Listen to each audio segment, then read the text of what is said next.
Boa tarde. Bom, está chegando o final de uma Flip estupenda. Gostaria de agradecer a todos pela presença e também eu queria fazer um agradecimento em meu nome, em nome do Mauro Munhoz, a toda a equipe da Flip, toda a equipe técnica que proporciona esse padrão incrível de uma festa literária brasileira. Eu queria, então, pedir, por favor, que todos aplaudam a equipe técnica e todos aqueles que estão envolvidos aqui.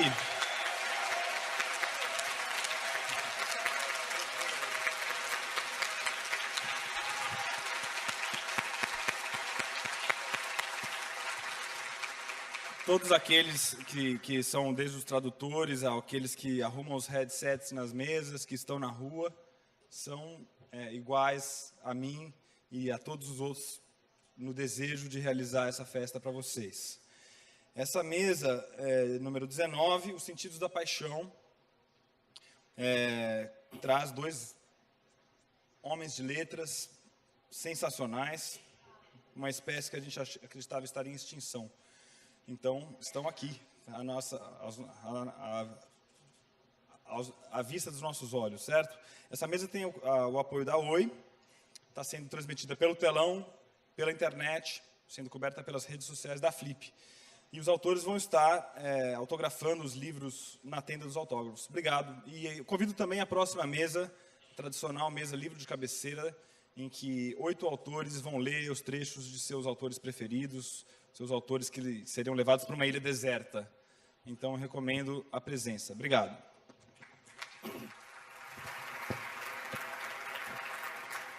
Bom, boa tarde. Queria agradecer a todos vocês, a presença, ao Paulo pelo convite e, sobretudo, a Jorge Edwards e a Almeida Faria. O tema dessa mesa, os sentidos da paixão, é literalmente o que está proposto aí. São vários os sentidos da paixão. O mais óbvio, né, o mais evidente, talvez reforçado pelo Chico Sá e a Bianca Ramoneda, é o amor erótico, a paixão, mas a paixão também todos aqueles estados de exaltação, de descontrole, de arrebatamento, né? Que pode ser um arrebatamento intelectual, pode ser um sofrimento, né? Eventualmente, né? Quase sempre é um pouco, de determinada forma. E os nossos convidados os livros que estão aqui dos nossos convidados interpretam são movidos por esse sentimento de formas bem diferentes, né? A gente recebe aqui o Jorge Edwards e o Almeida Faria com um certo atraso no Brasil, ou seja, eles já foram publicados anteriormente no Brasil, mas eles voltam um pouco com uma novidade, por conta de 1000 fatores, de dispersão, de coisas, e por um tempo que a gente não tinha a possibilidade de estar juntos com os autores e de conhecê-los melhor, de conversar com eles, de olhar para eles e saber o que eles pensam, e não só o que eles escrevem. Tanto o Paulo Werneck falou que os dois são o modelo do homem de letras, e com isso eu acho que quer dizer dos grandes narradores, no sentido da grande consistência técnica, da grande consistência da escrita e da grande consistência intelectual também. Ou seja, são pessoas que têm uma relação, no melhor sentido possível, com o que a gente pode dizer tradição literária. Tudo isso com muita liberdade, com muita leveza, como a gente vai poder ver. Eu queria começar apresentando-os, né? O Jorge Edwards nasceu no Chile, em 1931, publicou pela primeira vez em 1952, até hoje são mais de 20 títulos, romance, ensaio, memórias, e conto, poesia. Fez uma longa carreira diplomática, encerrada esse ano em Paris, né, no começo do ano, ganhou o Prêmio Cervantes em 1999, que é o prêmio mais importante da língua espanhola, né, e é autor de inúmeros livros, dentre os quais ficou muito célebre, Persona non grata, que ele relata a passagem dele por Cuba como diplomata e todo o conflito que disso decorreu. O registro do livro que a gente vai, sobre o qual a gente vai falar e que vocês têm a possibilidade de conhecer hoje, é muito diferente. A origem do mundo se passa em Paris, entre exilados chilenos, depois, numa situação já bastante distante do golpe militar, e, na verdade, é um triângulo, ou suposto triângulo amoroso, entre um médico, sua mulher mais jovem, e um sedutor, um amigo sedutor, que, ao morrer, desperta o ciúme no sobrevivente dele. Então, nós vamos falar mais sobre isso. O Almeida Faria nasceu em 1943, no Alentejo, estreou na literatura com 19 anos, o romance Rumor Branco, e aos 23 anos publicou esse livro extraordinário que é A Paixão. O livro é um espanto. Né? Quando saiu a Paixão, estamos falando de um jovem escritor, né? Disse sobre o livro o Antônio Lobo Antunes: na minha geração, lembro-me de sair da Paixão de Almeida Faria e eu, com 19 anos, a pensar, nunca chegarei aos calcanhares deste homem. Não é pouco a consideração que se faz desse livro. Né?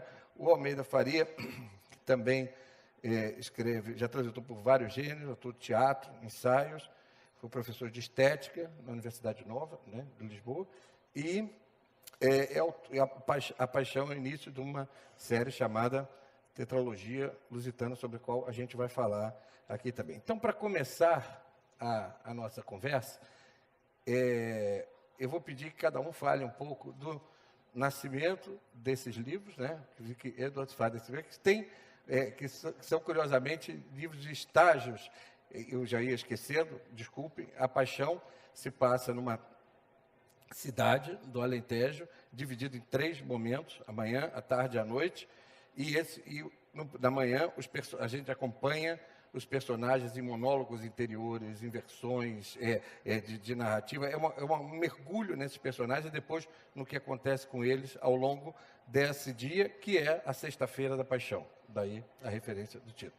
Então, eu queria que vocês começassem falando sobre o lugar desses livros nas suas obras. Edward, por favor.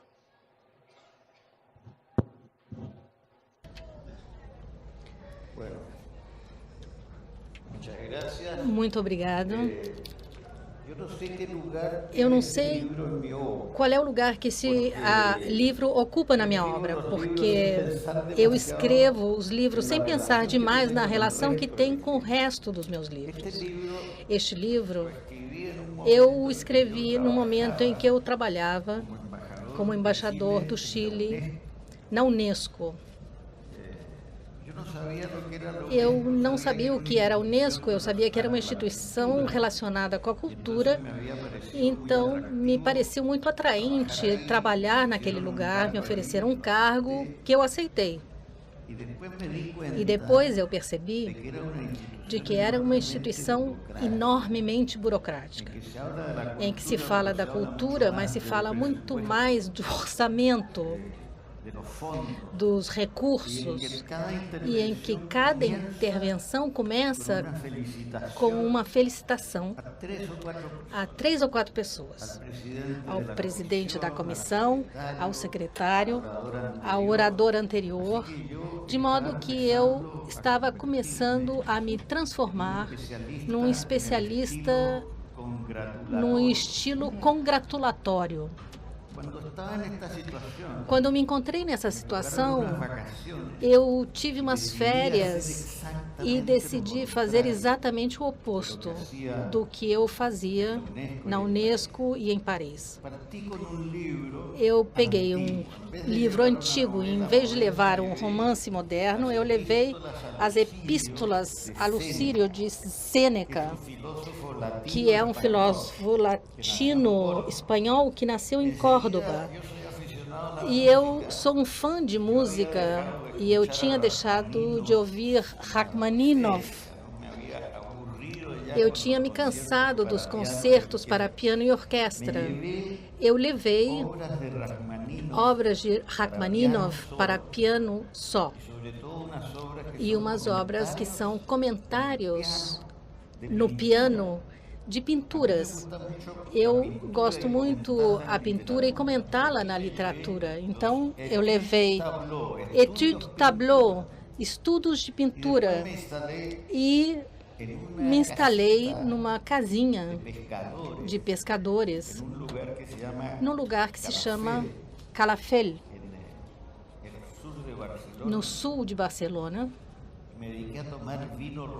E eu tomava vinho rosé, que é muito fresco no verão. Então eu pensei o seguinte: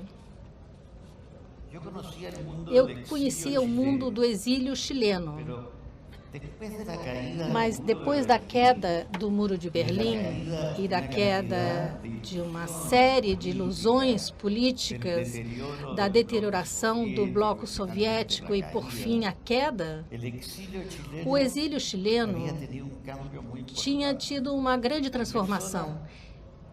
E pessoas que estavam muito apegadas à ideologia tinham começado a viver uma vida privada completamente diferente, em alguns casos excessiva, nostálgica, etc.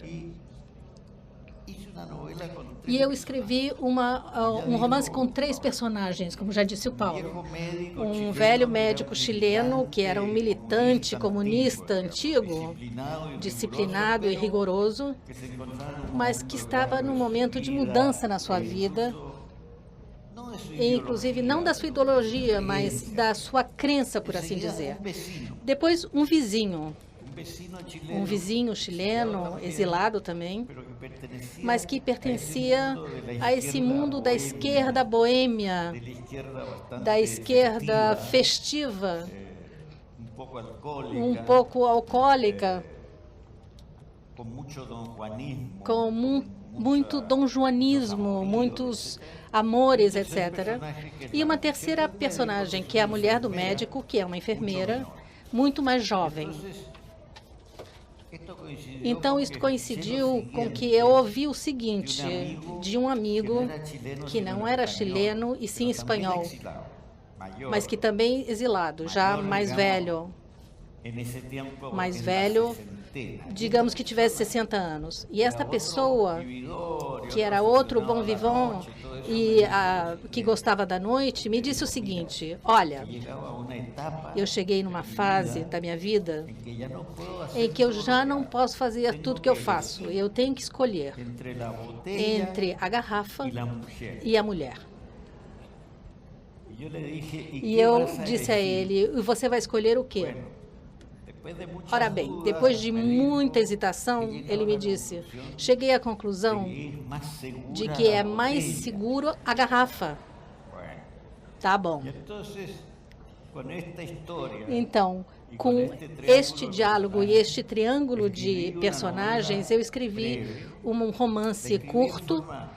Eu escrevi bastante rapidamente, me diverti muito ao escrevê-la, e depois fiz uma revisão em Paris, e é esse o Origem do Mundo. Qual é o lugar que tem na minha obra? Eu não sei, porque eu tenho romances longos, romances curtos, e tenho muitos contos.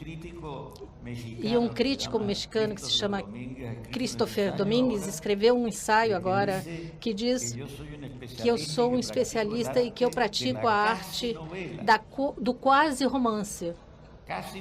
Quase romance, porque tem elementos de ficção e elementos de realidade. Mas eu não sei por que um romance não pode também ter elementos de realidade, de modo que o quase é muito relativo para mim. Mas o que eu posso dizer sim é que sou um bastante velho escritor. Vocês já sabem qual é a minha data de nascimento, de modo que eu não posso esconder nada. E Pablo disse que nós tínhamos apresentado novidades. Eu acho que uma pessoa da minha idade, que é capaz de apresentar uma novidade, tem um certo mérito mínimo, que é preciso reconhecer.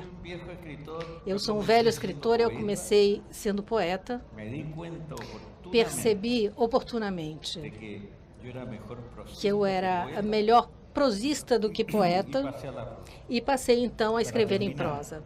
Para terminar, eu gostaria de dizer que uma vez há poucos anos, há 20 anos, que para mim é pouco, eu escrevi um poema na Isla Negra, onde está a casa de Pablo Neruda. E fui a Neruda, que era meu amigo, e disse: Pablo, eu quero ler para você um poema que eu escrevi. E Neruda fez uma cara de resignado e sentou-se numa poltrona confortável, esperou que eu lesse o poema e eu li o poema. E ele não disse absolutamente nada. E eu disse: Pablo, qual é a sua opinião sobre o meu poema? E ele respondeu que você escreve muito bem em prosa.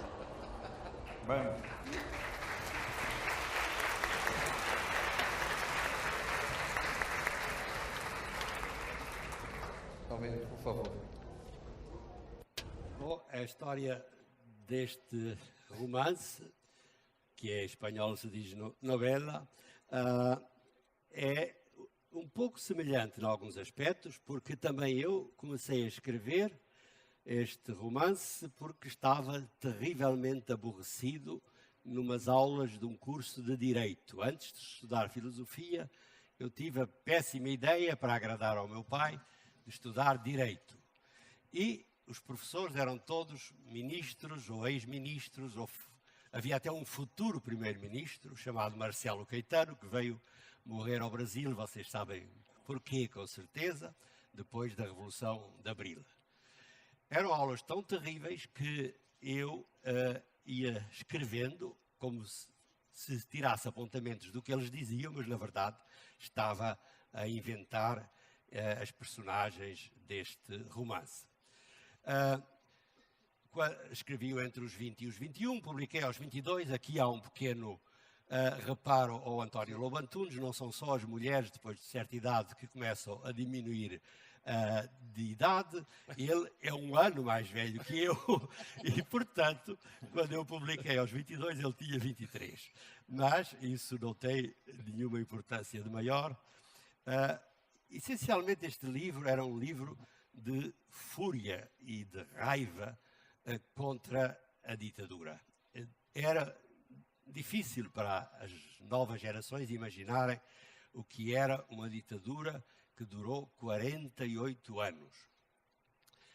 E que de facto era uma ditadura especial, embora fosse feroz, como todas as ditaduras, era uma ditadura muito hipócrita. O famoso Salazar tinha sido seminarista, era um hipócrita de grande talento, nunca casou, agradava muito às mulheres, porque tinha boa figura, e teve várias, a começar pela governanta do palácio onde ele vivia, mas, de facto, dava um ar de santo, de puro, de imune às vocações, às tentações do mundo. E, portanto, era uma personagem que eu odiava profundamente. Esta paixão é uma maneira de dizer a minha raiva, a minha fúria, sem quase mencionar a política. Lembrei-me que Sexta-feira Santa é conhecida também por Sexta-feira de Trevas e aquela era uma era de trevas. A opressão é sempre uma era de trevas.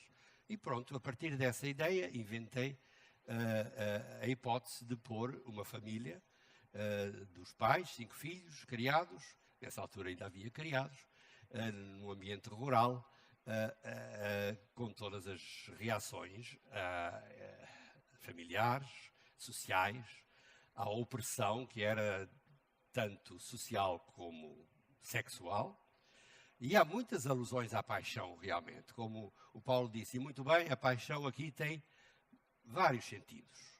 Não é só a paixão de Cristo, é a paixão erótica, a paixão do entusiasmo, a paixão política, mas tudo isto dito com muito cuidado, porque não se podia ir além do que era possível.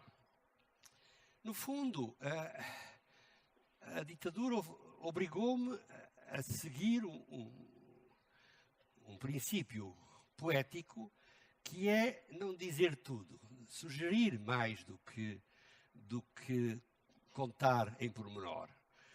E tive uma grande alegria quando descobri que Dante, no Inferno, no quinto canto, ao contar a sedução de Paulo e Francesca da Rimini, que era uma jovem casada apaixonada por Paulo, que era cunhado, ele consegue descrever esta sedução em 2 versos. Primeiro, é muito difícil descrever um beijo. É uma das maiores dificuldades de um escritor é falar sobre os prazeres do corpo, porque ou se cai na banalidade, daqueles adjetivos kitsch, ou se cai na pornografia. Dante resolveu o problema contando esta sedução em 2 versos, que eu vou dizer em italiano e depois traduzo, aliás, percebem-se bem. É ela, Francesca, que conta, e até neste verso ela descreve um facto físico que é muito frequente nos jovens, pelo menos do sexo masculino, é que o desejo os faz tremer. Não só por nervosismo, mas pela própria força da hormona. E ela diz: La bocca mi baciò tutto tremante, beijou-me a boca todo a tremer, quel giorno più non vi leggemmo avanti. Naquele dia já não lemos mais nada. E nós imaginamos o que é que eles fizeram, em vez de continuar a ler um episódio erótico que estavam lendo numa lenda medieval. Eu acho que esta maneira de falar do sexo, às vezes, é capaz de ser melhor do que entrar na anatomia que todos mais ou menos conhecemos e que pode ser monótona.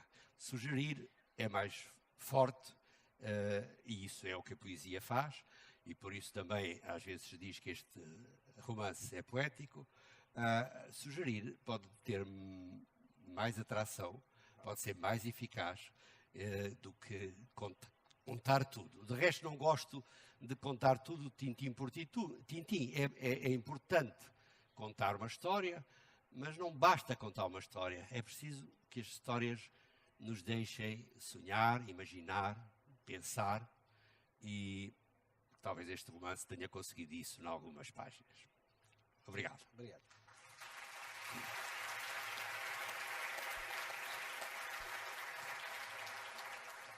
Então, vamos ver agora como cada um deles conta essas histórias. Eu vou pedir que Jorge Edwards leia o trecho de A Origem do Mundo.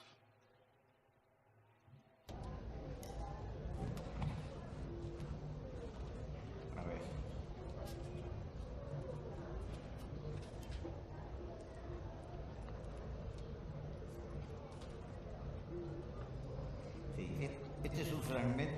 Este é um trecho sobre a personagem de Felipe Dias, que é o vizinho do casal que depois se vira o centro do romance, o Dr. Ilianes e a sua mulher Silvia.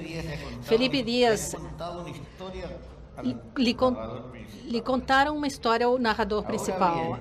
Ora bem, para ir ao cerne da questão, o que ele me contou naquela sexta-feira, no final da manhã, no terraço do Doma, ao som dos cubos de gelo do seu terceiro uísque, foi que tinha recebido a visita de uma mexicana de origem japonesa. Que mistura! Mas o resultado da feliz combinação era digno de se ver, uma perfeita maravilha.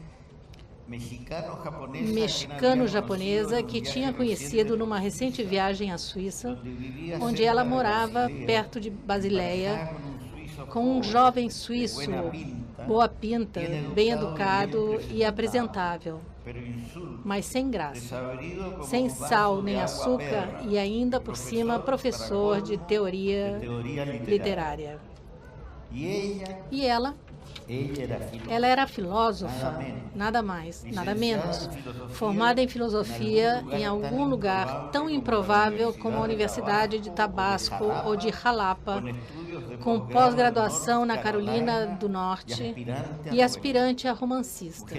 Mulher inteligente, além do mais, e encantadora, dotada de uma cintura de vespa, pele olivácea, perfeita, e os olhos mais insinuantes e os seios mais lindos que ele tinha visto na vida. E não tinha visto poucos, garantiu, sem a menor necessidade de garantir, em matéria de seios e de outras e variadas matérias. Qual é o problema, então? Perguntei, rindo, porque Felipe Dias era, não havia como negar, um sem-vergonha simpático, uma espécie de pícaro sentimental. Bom amigo por vocação, ainda que talvez traidor por instinto.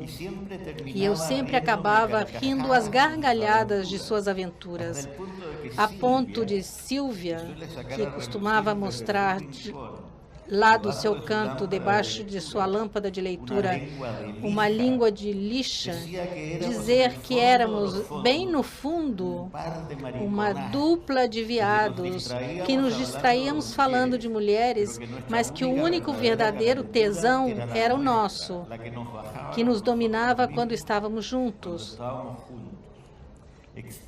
Estranha teoria, a de Silvia, que de repente, quando menos se espera, introduz no clima um elemento frio, duro, uma gota de veneno destilado. Conheço Silvia tão bem e às vezes, mesmo assim, descubro que não a conheço nada, que vivi cerca de 30 anos ao lado de uma perfeita desconhecida. O problema de Felipe Dias, desencadeado pela visita da filósofa mexicano-japonesa, que talvez tivesse feito melhor se ficasse na Suíça, com seu jovem semiótico, seu teórico literário, não deixava de ser grave. A empreendedora filósofa tinha se instalado em Paris, na casa de uma amiga brasileira, pintora além do mais e casada com um escultor, no Boulevard Edgar Quinet, ali perto, em frente aos portões do cemitério de Montparnasse. E só chegava a visitar Felipe à tarde. Isso há 8 dias. 8 dias de ilusões perdidas, de verdadeiro inferno. Por quê? Por uma razão transcendental. Porque o Casanova, o Dom João Tenório dos chilenos e latino-americanos de Paris, o mulherengo desaforado, o sedutor infalível, capaz de fazer as conquistas mais fulgurantes em 2 horas, de conhecer uma mulher à tarde, bebendo um cálice de qualquer cor no Rosebud e de partir à noite com ela, num carro esporte, provavelmente quebrado, para Sevilha, nada menos que Sevilha, e em homenagem a Georges Bataille e a sua história do olho, não tivera nem o começo de uma ereção durante as 8 tardes, noites ou madrugadas seguidas. Eu, com o prazer perverso que lutava para não deixar aflorar num largo e maligno sorriso, me limitei a apontar com o dedo indicador o copo de uísque, pensando que meu papel, minha condição de consciência dos duros fatos biológicos e psicológicos, ele era médico, das sombrias verdades da máquina humana, não deixava de ser exercido com uma voluptuosidade secreta de inquisidor ou de comissário. A dissimulada, repulsiva voluptuosidade de todos os inquisidores e de todos os comissários desta terra. Você já sabe. Claro que ele sabia. E até o 7º dia tinha tentado trocar a venenosa garrafa de Ballantines pela sedutora filósofa, convencido de que preferia a filósofa.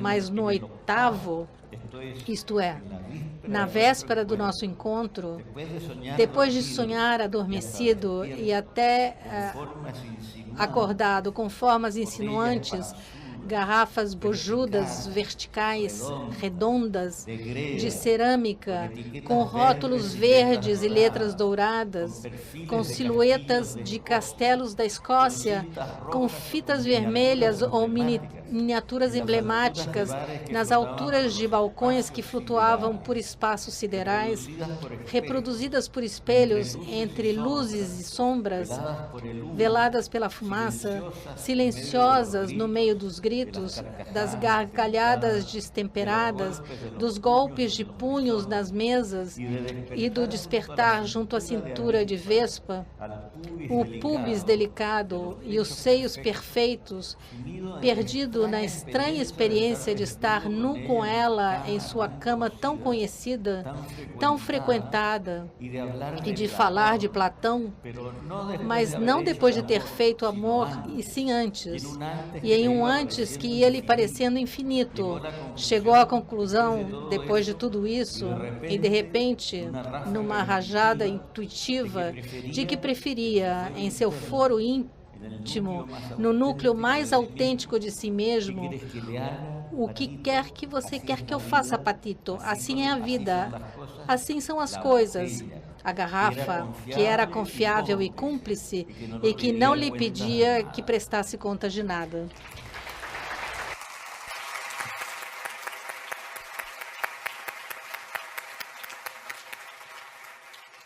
Obrigado.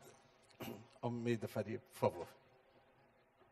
Este livro tem 50 capítulos breves e eu tinha inicialmente pensado no último, que não chega a uma página, só para não abusar da vossa paciência, sobretudo com este calor.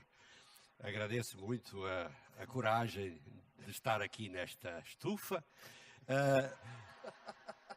E, afinal, a minha editora prefere que eu leia o capítulo 46, mas lerei só o começo, porque descreve a procissão de Sexta-feira Santa. Era uma procissão muito teatral, à noite, à luz das chotes e de luz elétrica também, que já havia naquela pequena cidade, só que no meio dessa procissão a luz falta. Pensou-se, aliás, que podia ser sabotagem da esquerda contra a procissão católica. Há uma breve referência ao filho mais velho destes 5 irmãos, que se chama André, e que está com um amigo de quem eu digo que tem ideias largas. Isto, naquele tempo, significava que era de esquerda, mas também não convinha, ou era prudente não dizer isso. Lerei então o princípio desse capítulo, que descreve a procissão. Enfim, a noite existe. A longa, fria noite deste dia de trevas e tormentos e lágrimas. Quanta coisa a dizer, quanta coisa a calar.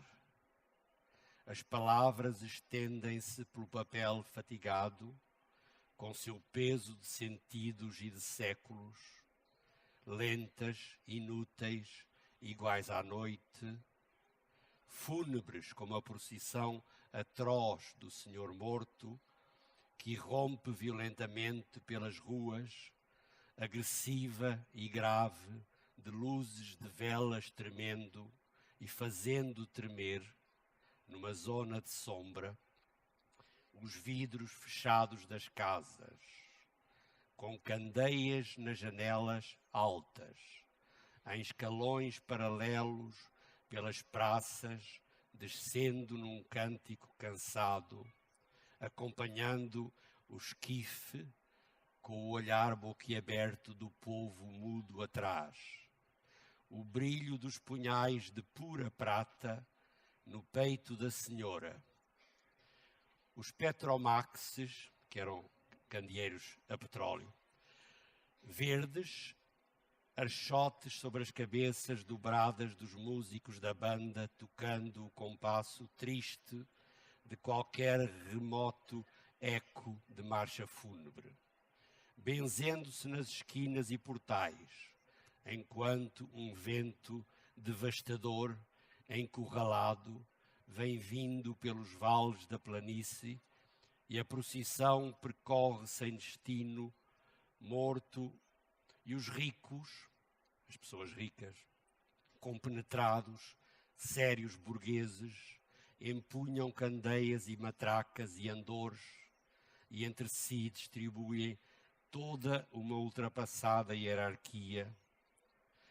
De fora, 2 não católicos observam e conversam. André e um amigo de ideias largas, que conta como um camarada dele, todas as vezes que a procissão passava, lhe pedia que ajoelhasse para não dar nas vistas. Ao que André respondeu e disse: eu sei, amigo, e tu provavelmente ajoelhaste e sentiste por ti um desprezo magnífico. E por isso te peço que não ajoelhes desta vez e fiques de pé comigo, e o morto não se ofenderá com isso. Basta por agora. Obrigado.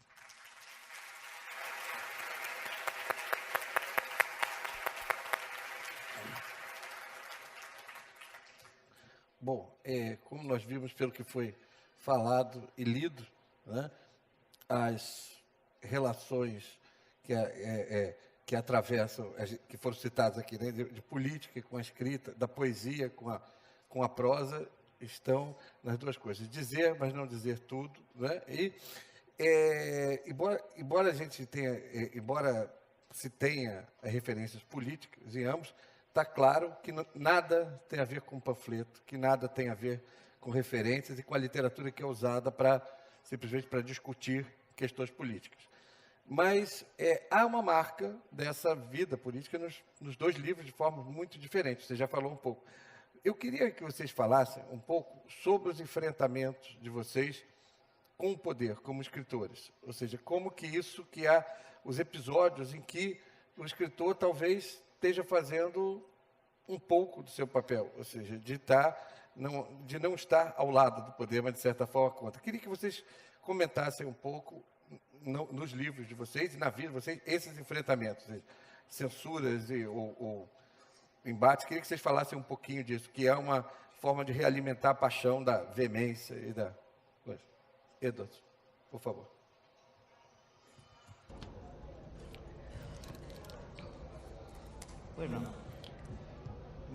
Bem, a minha geração é uma geração que viveu grandes crises políticas e grandes dramas políticos. Agora, como resumir esta visão que eu tive da política no Chile, depois fora do Chile, no exílio,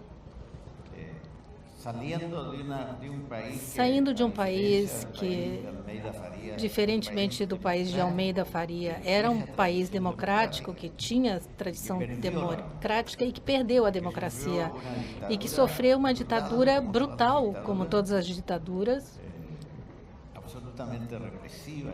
repressiva, etc. Eu era diplomata de carreira durante um tempo. Ultimamente, não. Eu já estou muito velho para ser diplomata de carreira. Eu tinha sido nomeado pelo presidente da República como embaixador em Paris. Ele me perguntou por telefone: você quer ir a Paris como embaixador? E ele disse, eu estava disposto a dizer não a qualquer coisa, mas Paris, embaixador, não se pode dizer não, porque aí você é considerado um bobo. Se você recusar Paris, fica com uma pecha.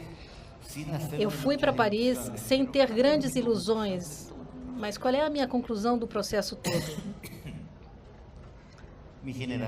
A minha geração era muito inteligente. Todos tínhamos estudado direito, filosofia, etc. A geração anterior também. Era muito ideológica. Mas o que me ensinou aqui, a experiência, a história, é que nos faltava um elemento que é mais importante do que a inteligência, que é a sabedoria. Éramos inteligentes, mas éramos pouco sábios e não soubemos enfrentar estes grandes conflitos. Por exemplo, O governo da Unidade Popular de Salvador Allende, que eu representei em Paris, como ministro conselheiro, junto com Pablo Neruda, que era o embaixador, cometeu erros que desestabilizaram a democracia chilena. O erro essencial, na minha opinião, foi não entender a inflação.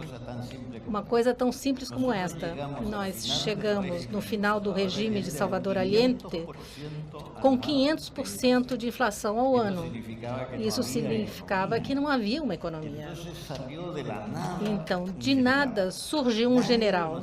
Ninguém conhecia no Chile o general Augusto Pinochet. E ele surgiu do nada. Fez o golpe de Estado e, no início, foi bem-vindo pela classe média e não apenas pelo imperialismo americano. Ele foi bem recebido pela classe média. Mas, quando começou o regime de Allende, chegou o ministro da Economia do Chile a Paris. E Neruda, embaixador, e eu, ministro conselheiro, o recebemos e o convidamos a tomar um drink na embaixada, numa sala privada. E o ministro da Economia nos disse o seguinte: a inflação vai destruir o poder da burguesia. E Pablo Neruda, que era comunista e não era economista, fez esse gesto. Não, ministro, a inflação vai nos destruir a nós. Ou seja, Neruda era melhor economista do que ministro da Economia. Ele não entendia nada de economia. Mas a situação era essa. E começava no mundo socialista real. Todo um processo de deterioração grave. Então, chegou um ministro húngaro de Educação e Cultura, que era amigo íntimo de Neruda. Neruda viajava muito a miúde, à Hungria, escreveu um livro que não é de militante, que se intitula Comendo na Hungria, que era sobre os grandes restaurantes e as caças e as danças húngaras e os vinhos. Ele gostava muito dessas coisas e são coisas inocentes e necessárias, de modo que eu sempre o defendi pelos seus livros chamados Comendo na Hungria. Chegou este ministro húngaro e o Neruda começou a dizer o seguinte: a União Soviética de Brezhnev é muito burocrática. É como um elefante, ele vai se movimentando muito lentamente. Depois atacam escritores soviéticos como Solzhenitsyn, intelectuais como Sakharov, e esses ataques fazem com que nós, os escritores comunistas do outro lado, nos ataquem loucamente na imprensa ocidental. A conversa se prolongou desta maneira. Neruda se queixou dos funerais quase clandestinos que a União Soviética tinha feito a Nikita Khrushchev. E Nikita Khrushchev tinha iniciado um processo de abertura. E, por fim, o húngaro, já exausto com o que o Neruda disse, ele se levantou e falou em francês: Pablo, quand même, le socialisme va triompher. O socialismo vai triunfar. Neruda se levantou e disse: eu duvido seriamente. Depois disso, as duas personagens se beijaram à europeia e foram embora. Mas, digamos, o ambiente anterior ao golpe de Estado não era um ambiente fácil, era um ambiente onde havia uma linguagem dupla, porque em público o Neruda nunca tinha dito isso. Eu escrevi depois um livro que não é uma biografia do Neruda, são memórias do que eu conheci dele, do que eu ouvi ele dizer, mas nesse livro eu tenho um capítulo que é um pouco imprudente. Mas eu tenho sido bastante imprudente como escritor. Um capítulo que se intitula O Cardeal Ateu, porque o Neruda era um cardeal da Igreja Soviética, comunista, mas era um cardeal que tinha perdido a fé em muitas coisas. E isto explica muito do que aconteceu depois. Mas passamos por uma experiência muito difícil. Eu fui vítima, posso dizer, da ditadura, porque eu tive que me exilar. Depois eu voltei. E prenderam um filho meu que tinha manifestado numa manifestação de 1º de maio, que era ilegal, e ter um filho preso durante uma ditadura não era fácil. Eu estava satisfeito porque ele estava numa prisão pública, era uma garantia estar na prisão pública do que numa casa secreta da polícia política. E eu podia visitá-lo nessa prisão pública. Mas foi uma experiência complicada, difícil. Eu fui presidente de um comitê de defesa da liberdade de expressão, que nós criamos entre jornalistas e escritores. Então, quando fazíamos entrevistas coletivas à imprensa, tínhamos que garantir que houvesse jornalistas franceses, ingleses, italianos, da France Presse, da Reuters, porque senão nos prendiam diretamente na entrevista coletiva à imprensa, mas quando tínhamos os estrangeiros era uma defesa para nós. Uma leitura muito interessante, apaixonante. Nós conseguimos resultados. E o Chile hoje é uma democracia bastante estável, de modo que, por fim, eu acho que a sabedoria foi mais importante do que a inteligência e do que a ideologia.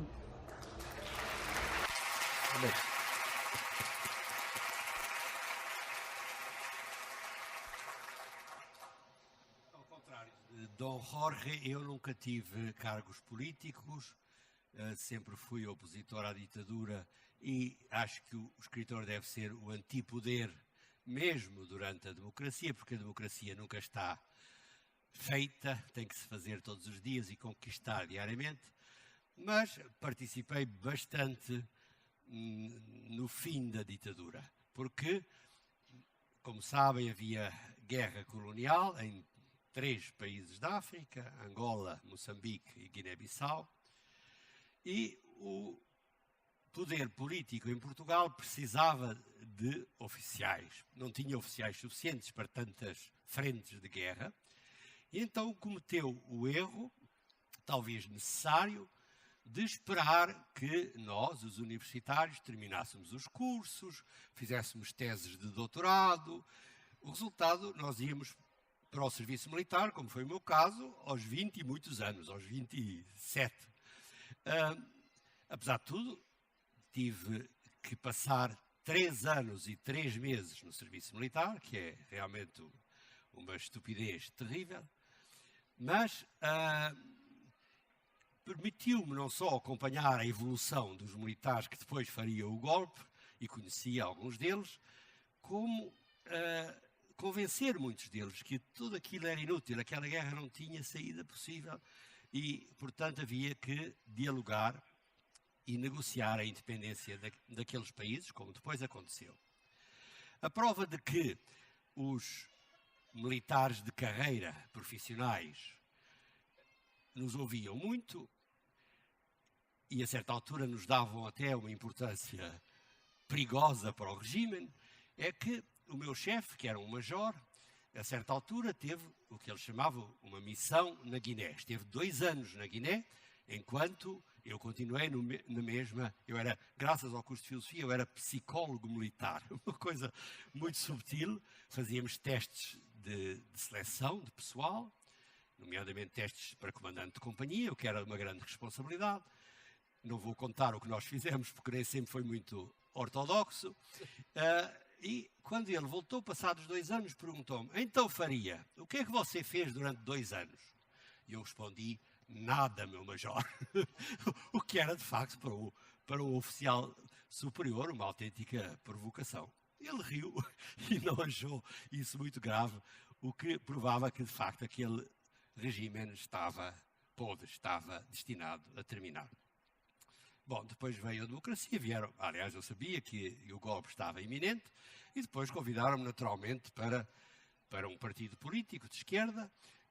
Eu não aceitei, e, bom, hoje seria também embaixador, talvez, se aceitasse, porque os diplomatas políticos nessa altura eram uma coisa normal, mas nunca aceitei isso e não me arrependo, não critico quem aceite, sobretudo na América Latina há essa tradição de grandes escritores que são embaixadores, nomeadamente um escritor que eu admiro muito, que era João Guimarães Rosa, mas eu preferi sempre ser independente e não me arrependo.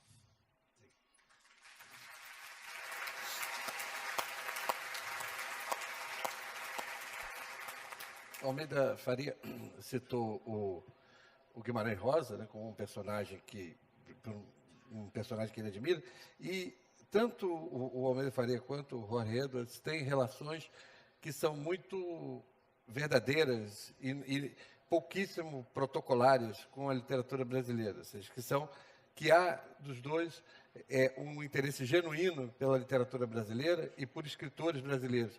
E há também na trajetória dele, 2 encontros de natureza muito diferentes com escritores muito importantes, né?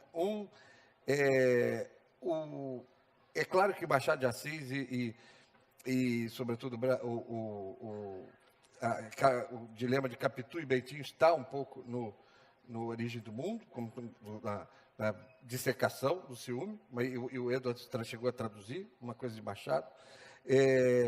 E Guimarães Rosa está, não assim diretamente, mas de alguma forma, no fascínio pela escrita e na coisa do Almeida Faria, mas eles também conviveram, um mais brevemente, outro longamente, com 2 escritores muito importantes, são 2 encontros brasileiros. O Almeida Faria teve um encontro incrível, que parte dele pode ser visto na internet, com o Ariano Suassuna, numa Freeport, né?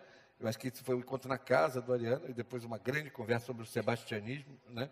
E o Edwards, no Rio de Janeiro, em Santiago e no Rio de Janeiro, com Rubem Braga.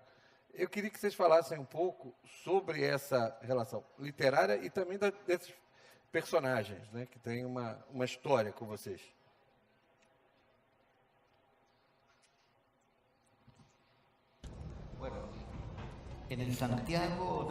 Em Santiago dos anos 50, eu era um jovem de 20 e poucos anos.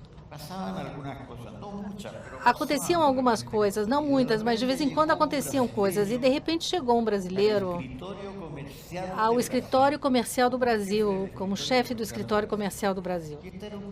E era um personagem calado, e quando eu falava, não entendíamos praticamente nada. Então, ele era calado e difícil de compreender. E um dia me disseram, esse brasileiro calado que está aí, tomando um uísque, é um brasileiro interessante e é um excelente escritor. Aí eu cheguei perto dele para conversar, consegui entender bastante o que ele dizia, porque ele já estava começando a falar espanhol e se chamava Rubem Braga. Depois eu li crônicas do Rubem Braga e me pareceram extraordinárias. Eu gostei muito da sua prosa. Me pareceu extraordinária. Por fim, nos tornamos amigos. Bebemos muito uísque. Eu tenho que confessar pelo seguinte, porque no Chile não se podia beber uísque, quer dizer, não se podia importar, só tinha o vinho chileno, que era perigoso, porque podia matar uma pessoa com boa saúde. Mas Rubem Braga, como era diplomata, tinha direito a importar umas garrafinhas que eram quadradas, com um vidro irregular, e essas garrafinhas eram extraordinárias. E o Rubem chegava a todos os lugares com essa garrafinha, que era como chegar com uma chave que abre todas as portas, uma lâmpada de Aladino, uma garrafinha. Nos convidou a Neruda ao seu aniversário. E o Rubem levou 2 garrafinhas, uma para o poeta e uma para que nós bebêssemos. E tinha muita gente nesse aniversário. E quando viu que nós estávamos bebendo uísque escocês, 50 pessoas chegaram perto, tomaram a primeira garrafa rapidamente e foi preciso resgatar a garrafa que ele tinha dado de presente ao Neruda, que estava embaixo da cama do Neruda. Neruda tinha escondido a garrafa. Foi resgatada e foi bebida. Então as coisas eram assim. Mas o Rubem, ao mesmo tempo,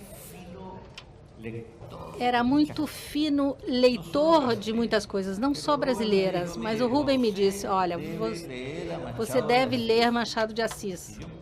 E comecei a ler Machado de Assis, traduzi para uma publicação da Embaixada do Brasil um conto que se chama Uns Braços, ajudado por Rubem, que eu não conhecia, não falava português muito bem, mas Rubem me ajudou e o dicionário. Depois disso, Rubem me convidou a um apartamento que ele tinha no Rio, em Ipanema, que não é o último apartamento que ele teve, sim o outro, que era na Rua Prudente de Moraes. Me lembro de tudo. Na esquina tinha um café, onde tomávamos uns chopinhos com uns peixinhos pequenos e com umas lulas fritas. E nós víamos passar as meninas maravilhosas que vinham da praia de Ipanema. Então, depois daí, surgiu a Garota de Ipanema, do Vinícius. Eu estava no início de certas coisas. É por isso que eu tive uma relação com a literatura do Brasil, inclusive com a vida brasileira e com o ar no Brasil e com a comida e com a feijoada e essas coisas todas, muito intensa. Eu sou dos escritores latino-americanos que mais saiba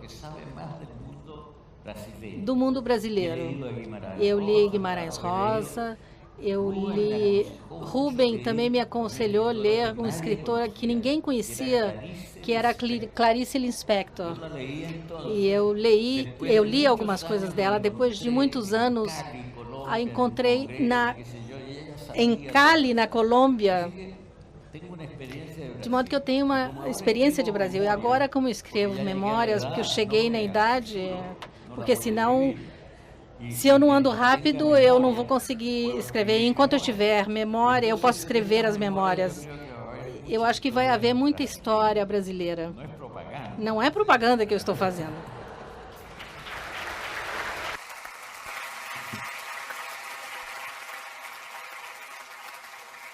Almeida, o seu Brasil.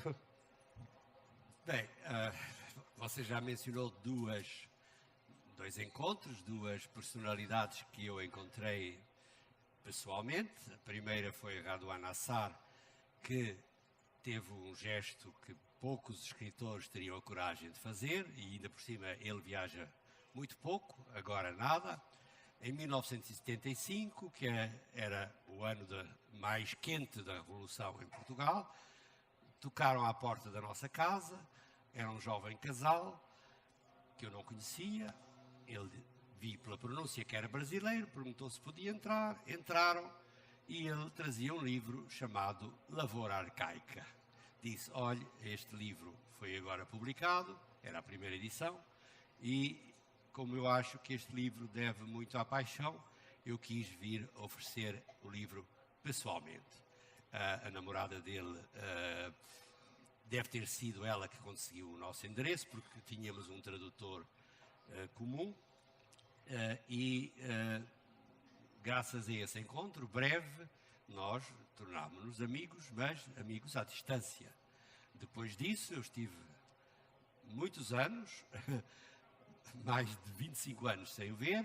Em 2001 vim a São Paulo e claro que o visitei, e agora, na próxima semana, espero reencontrá-lo. Quer dizer, são 3 encontros numa longa vida, mas que são encontros a que eu dou muita importância. Com o Suassuna foi um pouco mais pícaro, porque eu fui convidado há 2 anos para participar na Felipe Porto, que é em Olinda. Já há perguntas ou protestos, porque nós estamos falando de bem. Mas eu serei breve. E eu disse ao Mário Hélio, que é o organizador daquela festa, eu vou, se você conseguir que eu faça um diálogo público com Suassuna. Ele disse, nem pensar. Ele não dialoga com ninguém, ele faz os seus shows, era um grande ator, realmente, um ator fabuloso, e, portanto, ele achou que nem valia a pena. Mas eu insisti, e, de facto, não só ele aceitou, como me convidou a ir à sua casa, onde durante toda a manhã me leu o romance inédito dele, e me deu 30 quilos das obras completas dele, como depois participámos num debate com milhares de pessoas, porque ele é o rei do Recife, do Nordeste, e foi muito divertido, porque ele estava muito interessado no tema que eu tinha proposto, que é o sebastianismo. Eu tenho um romance que faz uma paródia a esse mito do Dom Sebastião, que se chama O Conquistador, e ele não só gostou do livro, como dialogámos nessa sessão, e no último dia da festa, ele faz sempre um espetáculo muito brilhante, coitado, e dedicou-me o seu espetáculo, o que foi de facto um gesto impressionante. Começou por dizer que era dedicado àquele portuguesinho desconhecido. E, portanto, esses foram os encontros pessoais mais importantes. Mas, talvez os encontros mais decisivos para mim são os encontros literários. Desde muito cedo eu li poetas, sobretudo os poetas brasileiros. Como sou feminista, tenho um grande fraquinho pelas escritoras, e esse nome de Clarice Lispector, que era também uma poeta em prosa, sempre me pareceu uma escritora absolutamente fora do comum. Aliás, eu anotei aqui uma frase dela que considero muito próxima daquilo que eu quero fazer. Ela diz que a palavra é a isca para pescar o que não é palavra. Quer dizer, a literatura deve tentar ir além dela própria, deve dizer mais do que o que está nas palavras, e é graças a essa isca das palavras que nós podemos ultrapassar as palavras e ultrapassar-nos a nós mesmos, porque nós, pelo menos no meu caso, nunca sabemos o que vamos descobrir naquele livro, e acabamos sempre por saber mais sobre nós do que sabíamos no princípio. A outra grande escritora que eu admiro imenso e que conheço até de cor em parte, era Cecília Meirelles. Ela era muito admirada por alguns poetas portugueses, nomeadamente Sofia de Melo Brainer, que era amiga dela, e que, entre muitos grandes poemas, escreveu um poema que, se me dão um minuto, eu acho que descreve bem, para nós que somos cavalheiros da terceira idade, Dom Jorge não, mas eu sou, que descreve bem o que se sente ao envelhecer. E não são só as mulheres que sentem isso, embora o sintam de maneira diferente. O poema chama-se Retrato e diz isto em meia dúzia de versos. Eu não tinha este rosto de hoje, assim calmo, assim triste, assim magro, nem estes olhos tão vazios, nem o lábio amargo. Eu não tinha estas mãos sem força, tão paradas e frias e mortas. Eu não tinha este coração que nem se mostra. Eu não dei por esta mudança, tão simples, tão certa, tão fácil. Em que espelho ficou perdida a minha face?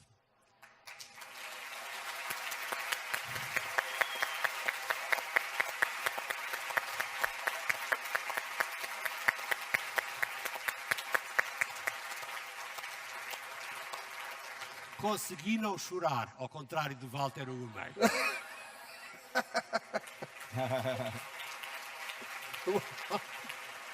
Bom, nós estamos encerrando, infelizmente, porque o tempo... E o Paulo Werneck, antes da gente agradecer, e mais uma vez comemorar os nossos autores, o Paulo Werneck gostaria de falar.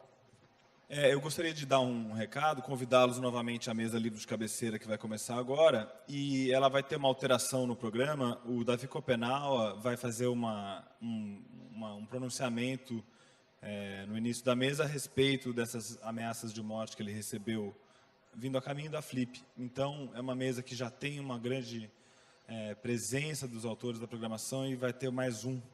Eu convido vocês a assistir. É isso aí. Eu gostaria de agradecer aos autores, ao Paulo, a presença aqui nesta mesa. E vamos a todos a tenda dos autógrafos, por favor. Jorge Edwards, Almeida Faria.